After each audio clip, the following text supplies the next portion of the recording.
이름은 마다. 여기 캘리포니아에 사는 한 청년은 아버지가 어머니를 버리고 떠났다는 사실 때문에 마음의 상처를 받고 상처 속에서 살고 있습니다. 근데 그 어머니를 버리고 떠난 이 아버지가 갑자기 심장마비로 죽었어요. 이 사실 때문에 어떻게 내 가정에 이런 일을 막지 아니하시고 허락하실 수가 있을까?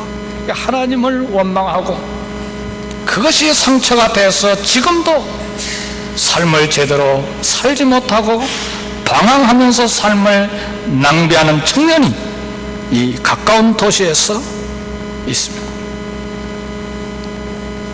이런 상한 감정을 호소하는 이야기가 우리 주변에만 있는 것은 아닙니다.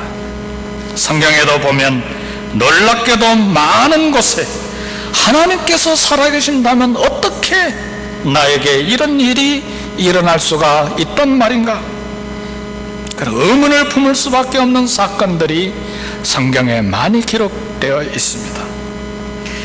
베다니에 사는 나사로는 예수님이 사랑하는 친구처럼 지내는 참 놀라운 사람입니다. 병이 들어서 그 누이들이 예수님께 전가를 보냈어요. 빨리 오셔서 내 오라버니를 좀 살려주십시오. 근데 웬일인지 주님은 이틀 동안이나 느긋하게 그냥 더 계시다가 도착하는 바람에 나사로가 죽어버렸어요. 예수님이 나사로에게 왔을 때는 이미 무덤에 묻힌 지 나흘이 지나버렸어요. 마르다와 마리아는 통곡하고 울었어요. 그의 마음속에 이것이 상처가 됐어. 주님이 조금 더 일찍 오셨다라면 내 오라버니가 죽지 않았었을 텐데, 그런 상처 있는 말을 했어요. 요한복음 9장에 보면 나면서부터 맹인된 사람, 도대체 누구의 죄 때문에 나면서부터 맹인이 소경이 되었는가? 이것이 그 당시 사회의 문제였어. 제자들에게도 이것이 문제가 돼서 주님, 이 사람의 죄 때문입니까? 부모의 죄 때문입니까? 도대체 이 사람은 왜, 뭐 때문에 나면서부터 소경이 됐습니까? 제자들 가운데서 신학적인 논쟁거리가 됐습니다. 사실은 한 가정에 지체 부자여자가 태어난다는 것은 대단한 삶의 무거운 짐입니다. 저를 선교사로 파송했던 파송교회 한 장로님은 참 귀한 가정이에요. 이 장로님은 서울대학 졸업하셨죠. 부인 되시는 권사님은 이하대학을 공부하셨죠. 근데 큰아들이 지체 부자의사예요.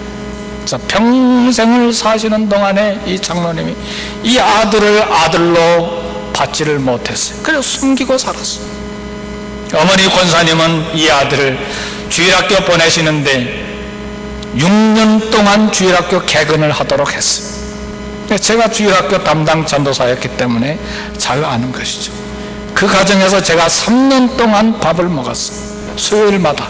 왜냐하면 수요일에도 주일학교가 있었거든요. 전도사 하면서 주일학생 주일날 새벽 기도도 했어요. 좀 억척스러운지 모르지만 주일학교 새벽 기도도 했어요.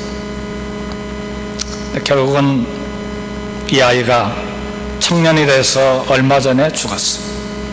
이 장로님 평생 마음을 펴지 못하고 얼마 전에 소천하셨어요. 다른 장로님들 아직도 다 살아계시는데, 그러니까 우리 가정에, 내 삶에 이런 개인적인 어려운 일이 닥쳐올 때 우리는 가벼운 일이 아니에요. 삶의 무거운 짐이기 때문에 하나님 앞에 여쭤볼 수밖에 없고, 왜 하필이면 나에게? 영에 그런 말 있잖아요. Why me? 왜 나에게 하필이면 이런 일이 일어날 수가 있겠습니까? 하나님이 살아계시는데. 성도 여러분, 이런 이야기를 하려면 참 끝이 없어요. 그렇죠? 아마 이 세상에 어디 둘 수 없을 정도로 막 거대한 책을 만들어도 끝이 나지 않은 이야기들이에요. 성도의 삶에서 고난은 한마디로 말하면 신비의 문제입니다. 성경이 이에 대해서 답을 시원스럽게 해주지도 않아요. 중요한 것은 이런 고난과 고통의 사건을 만날 때에 내가 어떤 태도를 가지고 이 고난을 컨트롤하느냐, 다루느냐의 문제가 있습니다. 사람에 따라서 남의 탓으로 돌리는 공격적인 성향의 사람이 있는가 하면, 어떤 사람은 자기 탓으로 돌려서 자기 자신을 학대하는 사람도 있습니다. 또 다른 사람은 하나님 탓으로 돌려서 하나님을 원망하는 사람도 있습니다. 모두가 다 남의 탓인가? 그렇지 않습니다.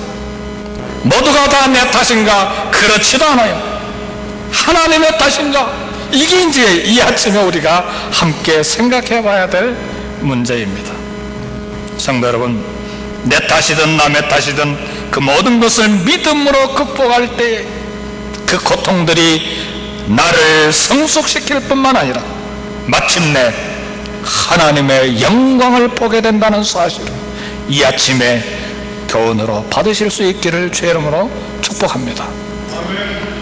반대로 그 고통을 믿음으로 잘 다루지 못하면 이것이 상처가 돼서 나의 삶에 거대한 걸림돌이 된다는 사실을 우리가 알아야 돼요. 이 아침에 이 부분을 해결하고 상처를 씻고 이 상처난 이 마음, 상한 감정을 치료하실 수 있기를 주의 이름으로 축복합니다. 우리가 알아야 될 한 가지 사실은, 우리가 하나님을 믿고 구원을 받았다고 이 땅의 고통과 불의 그리고 고난을 전혀 접촉하지 않고 이 세상을 무사히 통행할 수 있는 특수한 여건을 받은 사람은 이 땅에 존재하지 않습니다. 놀라운 사실은 우리 예수님조차도 하나님의 아들이라고 하는 특수한 신분을 가졌음에도 불구하고, 하나님께서 사랑하시는 아들이었음에도 불구하고 십자가의 조롱, 십자가의 고통에서 건짐을 받지 못하고 십자가에서 죽으셨다는 사실을 알아야 돼요.